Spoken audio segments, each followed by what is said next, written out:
Oh, no, it is Wrong. JD. Wrong. It's the player with the Noble Hierarch in turn number Ooh, 1. Noble JD Hierarch. So not a Glistener Elf, so we're not going to see a turn 2 kill, but...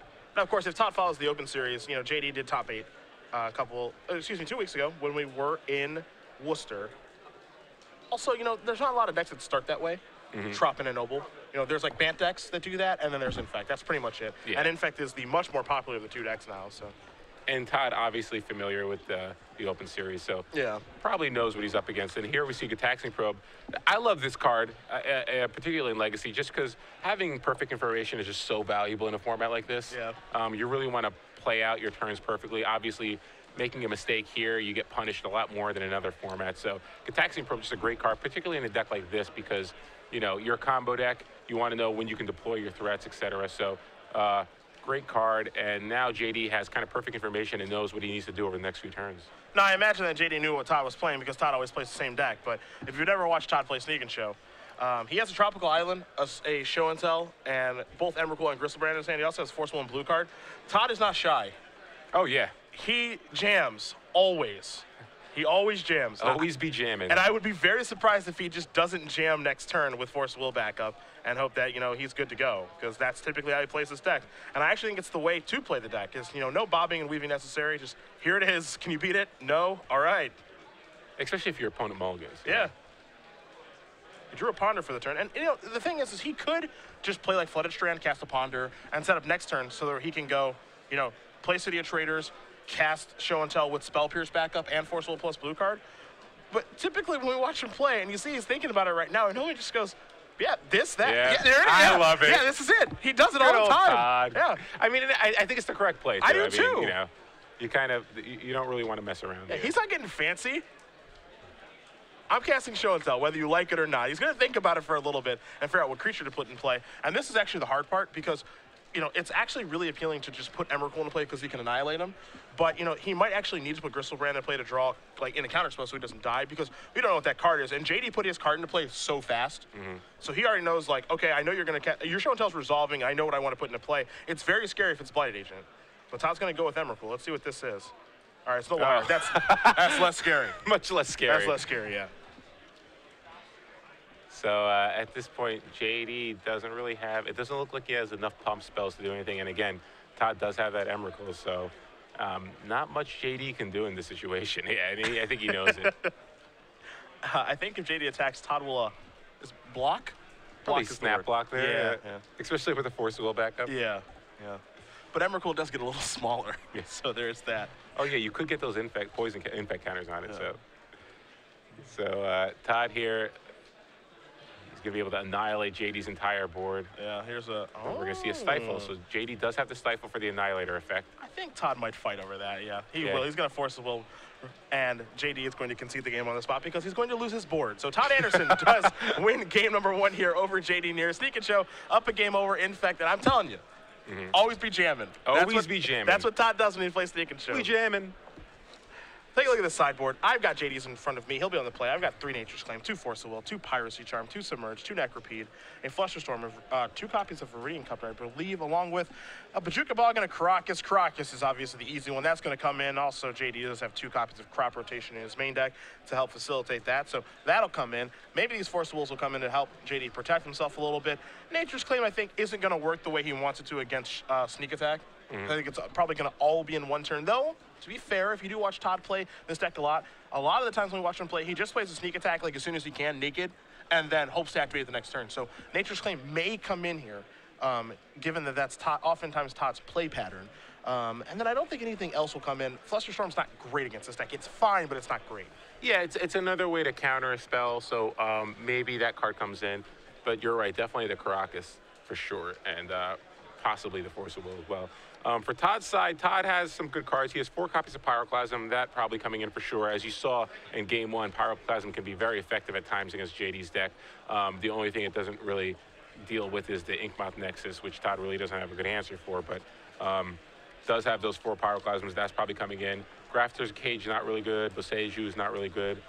Through the Breach, you know, we have seen Todd bring that card in at times just because you don't really know what your opponent, what kind of sideboard plan they're going to have against your deck. So Through the Breach is sort of like a catch-all, allows you to just get an Emrakul into play and not have to worry about a Caracas coming into play or something like that, or like anything else. So Through the Breach might be coming in. I have seen Todd do it before, but definitely not the Shattering Sprees and probably not the Leyline of Sanctities either. So really, Pyroclasm is the card I definitely expect him to bring in, and maybe some copies of Through the Breach. I do see Pyroclasm a lot in the Sneak and Show boards. Sometimes you'll see 2 or 3 copies. Todd's got the full 4. That's a lot of that. Yeah, especially if you think there's going to be a lot of Death and Taxes. I mean, why not? Yeah. Card's pretty good against Death and Taxes. And it's really good against Elves, too, which is another deck that could be very problematic. You know? They can race you. Yeah. They can definitely race you. We've seen it happen before where, you know, this Sneak and Show deck does cast a Show and Tell. They put a giant monster into play, and then Elves is able to put a free Elf into play and then just go off the next turn. Yeah. You know, that happens actually way more than you would think. Elves is a pretty consistent turn 3 combo deck. So Pyroclasm's here in full from Todd as he is up a game. I expect to actually see them be very good in this matchup, too. As you mentioned, they kill everything except Rinkmoth. Yeah, they're really good. And I really like Todd's sideboard just because he's not messing around. Like you said, 4 Pyroclasm. I've seen some versions of Sneak and Show with like more diverse sideboards, like they 2-ofs, 2-ofs, 2-ofs. I like this because Pyroclasm is really good when you want it.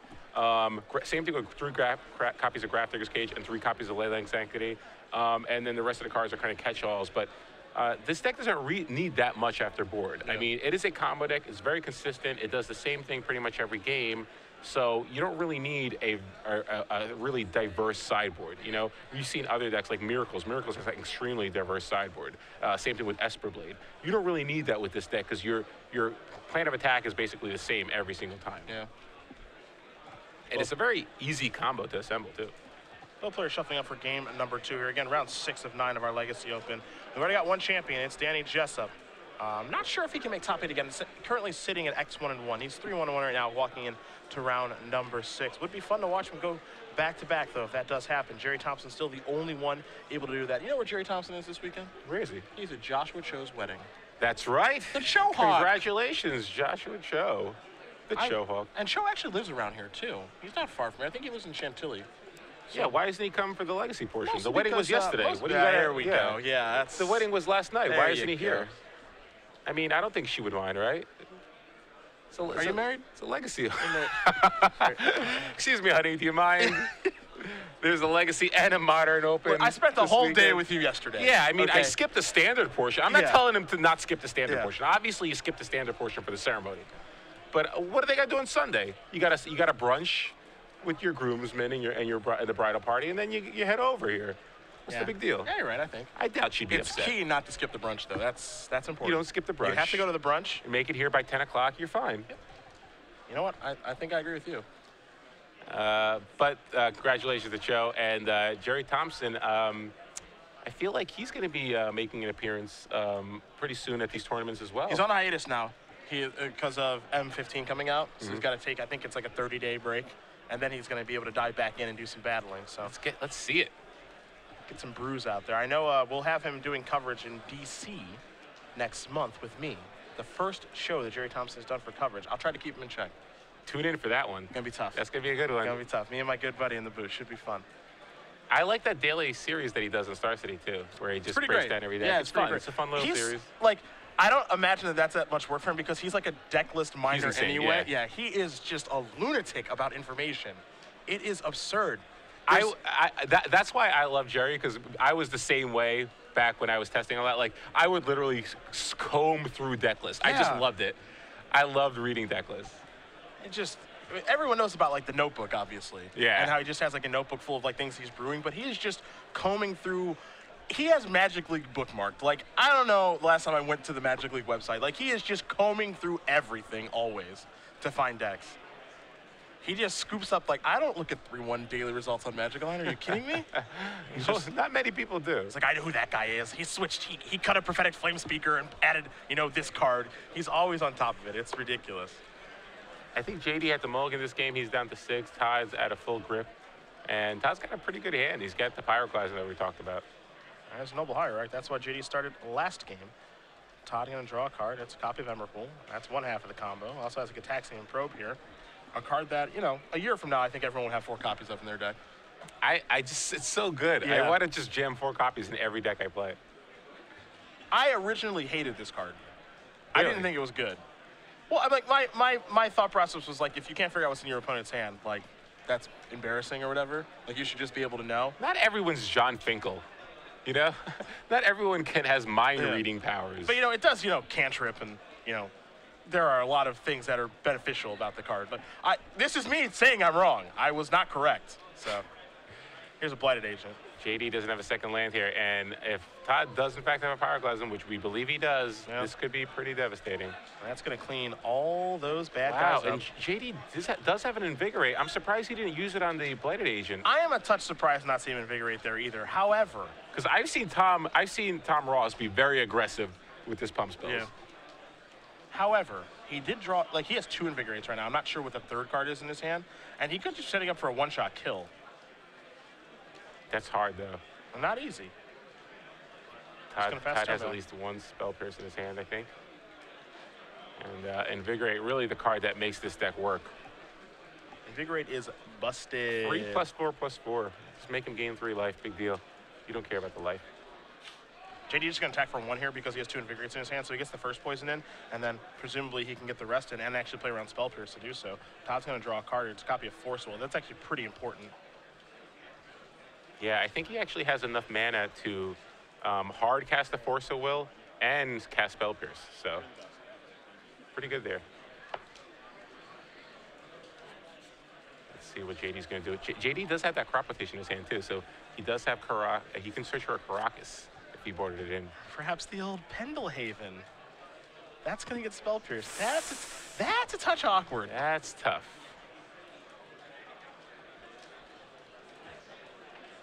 Looks like he did draw a land, though. Yeah, True Verdant Catacombs. And you see his hand, there's 2 Invigorates, and I can't make out the next card. Okay, I'm about to. Crop Rotation again. You can see a Forcible here. I like this. I love this. I love this. I love the way that he's, like, holding the card. Yeah. Just being like, so, because he has 2 Invigorates, he can kill. If he forces it, he kills him. Oh, Todd read it. Todd knew. All right. All right, you got it. Was he going to go for Pendelhaven? I think you get Pendelhaven here. I think. Yep, that's what it looks like. All right, oh, Caracas no, is cool too. Now Todd's got to overcome that. Here comes the agent. Okay. Invigorate number 1.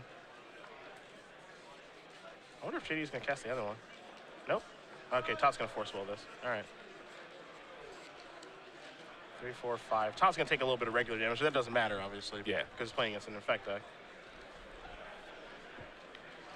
Yeah, I like the way JD played that turn a lot, actually. Yeah, because if Todd counters the Crop Rotation, then he's just dead, right? Yeah. If JD does have a second Invigorate. It's bad news if Crop Rotation resolves, obviously, because Caracas is obviously very good. Yeah, but you got to pick your battles. Yeah.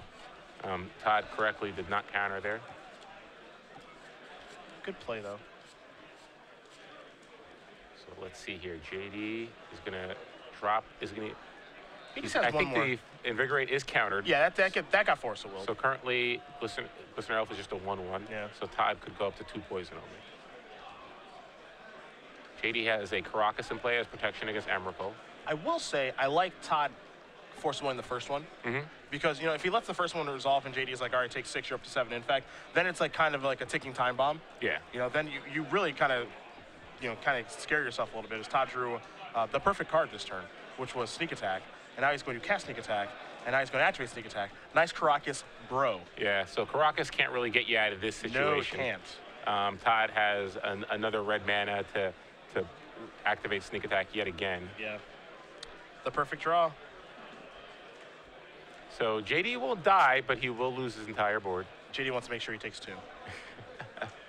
It could matter. You're right. Tom Ross has won games that way. I don't know if he's done it from this board position, but he has won games that way. Yeah. I will attack you. Your board is no longer with us. And JD's going to go down to 4. So interesting, JD didn't activate the Caracas prior to the attack just to force Todd to use it again, right? Yeah, I mean, Todd's got a Pluto Delta in play, so he wouldn't have to bust the Lotus Petal. But that's still, you make him sack the Pluto Delta, so in case he draws a Brainstorm, he doesn't have that shuffle effect. Yeah, so you're not wrong. You're not doing anything else. You know what I mean? Sure. You're going to lose it anyway. Yeah. Sure. Might as well just make him do it. Or maybe Todd doesn't see it. I have seen a match where the opponent didn't realize they could do that. Obviously, Todd's not that player. Not from him. So here we go. JD top decks a land. There's a Pluto Delta. Pass the turn back. I would make a comment about doing a cartwheel if Todd doesn't draw a creature, but, you know, we know how that ended, so. Okay, found one, and that is going to do it. Todd Anderson going to win this match over JD Neer. 2-0. Sneak and Show moves on to 5-1, giving JD Neer his second loss. But I do want to say, I think that JD Neer, you know, played that game very well. Yeah. I love everything about the way he played, basically trying to get Todd to counter Force of Will, or excuse me, to counter crop rotation with Force of Will, because if he does counter it, he dies immediately. Like, I believe that he gave himself the best opportunity to win. Yeah, and he did mulligan both games. I mean, it's not like he was ever, obviously he lost both games, but, you know, he mulliganed both games. His draws weren't stellar. And Todd got a pretty insane turn 2 draw, turn 2 kill in the first game.